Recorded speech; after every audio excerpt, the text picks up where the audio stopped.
Hi friends, welcome to our channel moon star Harsha. ఈరోజు నేను మీకు మా ఊళ్ళోని అగస్తేశ్వర స్వామివారి దేవాలయం గురించి చూపించబోతున్నాను ఫ్రెండ్స్.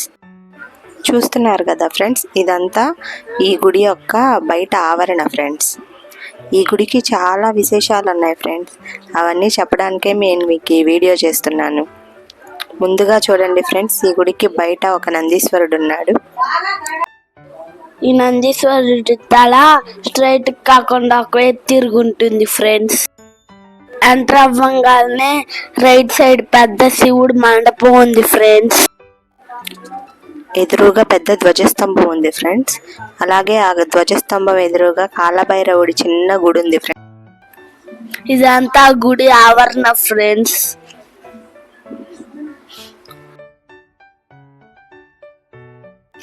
ఈ విగ్రహం చూస్తున్నారు కదా ఫ్రెండ్స్, గుడి లోపల ఈ విగ్రహం వీరభద్రుడు విగ్రహం ఫ్రెండ్స్. ఇది మా అమ్మ వాళ్ళ ఊరు చెరుకూరు ఫ్రెండ్స్. ఇది చూస్తున్నారు కదా, ఇదే మెయిన్ గాలిగోపురం అన్నమాట ఫ్రెండ్స్. మా మమ్మీ వాళ్ళ చిన్నప్పుడు ఇదంతా చిన్న చిన్న మొక్కలు పెద్ద పెద్ద చెట్లతో ఫుల్గా ఉండేదంట ఫ్రెండ్స్. తర్వాత దీన్ని మొత్తాన్ని నీట్గా శుభ్రం చేసి ఇట్లా గచ్చుపరిచారు ఫ్రెండ్స్. ఈ చెట్టుని చూస్తున్నారు కదండి, ఇదే మారేడు చెట్టు. దీని స్పెషాలిటీ ఏంటంటే పువ్వు పుయ్యకుండా దీనికి కాయలు కాస్తాయంట ఫ్రెండ్స్. అవన్నీ కూడా మారేడు కాయలే ఫ్రెండ్స్. ఇదంతా మిగిలిన చుట్టూ ప్రాంగణం అన్నమాట ఫ్రెండ్స్. ఇదంతా కూడా బాగా మొక్కలు ఉండేవంటండి. ఇదిగో ఇక్కడ చూస్తున్నారు కదా, ఇవి జంట నాగులు ఫ్రెండ్స్. ఇది చూస్తున్నారు కదండి, ఇది ఒక బావి అన్నమాట. చిన్నప్పుడంతా ఈ బావి నుండే నీళ్లు ఆ ఊరు మొత్తం తీసుకెళ్లే వాళ్ళంట ఫ్రెండ్స్. ఇక ఇది మిగిలిన గుడి ప్రాంగణం ఫ్రెండ్స్, రెండో సైడ్.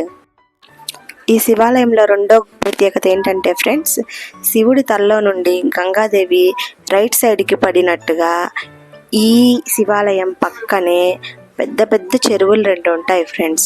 ఇప్పుడు ఇంకో ప్రత్యేకత ఏంటంటే ఈ గోడ కూడా మీకు ఆ చెరువులోనే ఉంటుంది ఫ్రెండ్స్. ఇవి నవగ్రహాలు ఫ్రెండ్స్. పూజారి గారు ఈ గుడి చరిత్ర చెప్తుంటే చాలా ఆనందం అనిపించింది ఫ్రెండ్స్. ఈ స్వామి అగస్తేశ్వర స్వామి ఫ్రెండ్స్.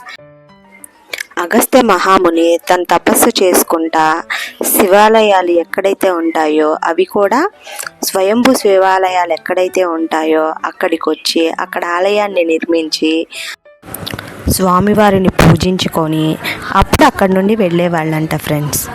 అదేవిధంగా ఈ గుడిని కూడా ఆయనే నిర్మించారు.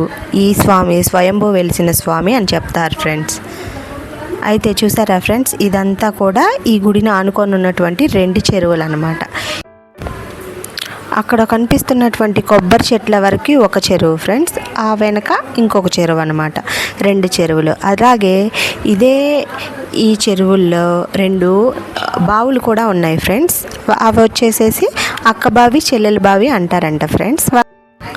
ఈ స్వామివారికి మాన్యాలు భూములు కూడా చాలా ఉన్నాయంట ఫ్రెండ్స్. దగ్గర దగ్గర 600 ఎకరాల వరకు ఈ స్వామివారికి మాన్యాలు. ఈ శివుణ్ణి చూశారు కదా ఫ్రెండ్స్, కింద టైగర్ స్కిన్ వేసుకొని కూర్చొని తపస్సు చేస్తూ ఉంటారు. అలానే చేశారు ఫ్రెండ్స్. సూపర్ ఉంది ఫ్రెండ్స్. ఈ గుడికున్న మరో చరిత్ర ఏంటంటే ఫ్రెండ్స్, ఈ స్వామివారి తల మీద చిన్న పిలక ఉంటుంది ఫ్రెండ్స్. అంటే అది మనకి పిలకలా కనిపించదు, ఇంకొక చిన్న శివలింగం ఉన్నట్టు ఉంటుంది. బట్ దాన్ని ఇక్కడున్న పూజారి వారు ఏం చెప్పారంటే అది ఒక పిలక. ఇక్కడున్న స్వామివారి ప్రత్యేకత అదేను. మొత్తం మన ఆంధ్ర మొత్తం మీద కానివ్వండి, మన ఇండియా మొత్తం మీద కానివ్వండి, ఈ రకంగా పిలకున్న స్వామివార్లు రెండు చోట్ల ఉన్నారంట ఫ్రెండ్స్. ఒకటి చెరుకూరులోను, రెండోది వచ్చేసి పట్టసీమలో ఉంది ఫ్రెండ్స్. మన చెరుకూరులో ఉన్నటువంటి విగ్రహం వచ్చేసి తెల్ల స్ఫటికలింగం ఫ్రెండ్స్, కానీ అక్కడిది మాత్రం నల్ల స్ఫటికలింగం ఫ్రెండ్స్. మొత్తం ఇండియా మొత్తం మీద ఇవి రెండే ఉన్నాయంట ఫ్రెండ్స్. ఇది మెయిన్ ఈ స్వామివారిలో ఉన్నటువంటి ప్రత్యేకత. అలాగే ఇక్కడ ఉన్నటువంటి నందీశ్వరుణ్ణి చూసినట్లయితే నందీశ్వరుడు ఒకవైపు ఉంటాడు ఫ్రెండ్స్. దీనికి కూడా ఒక చరిత్ర ఉంది ఫ్రెండ్స్. అయితే దాని గురించి నెక్స్ట్ వ్లాగ్లో చెప్పుకుందాం ఫ్రెండ్స్. ప్రస్తుతానికైతే ఈ అగస్తేశ్వర స్వామివారి గురించి ఇవి ఫ్రెండ్స్. పక్కనే అమ్మవారు కూడా ఉన్నారు, చక్కగా దర్శించుకోండి friends. Like, share and subscribe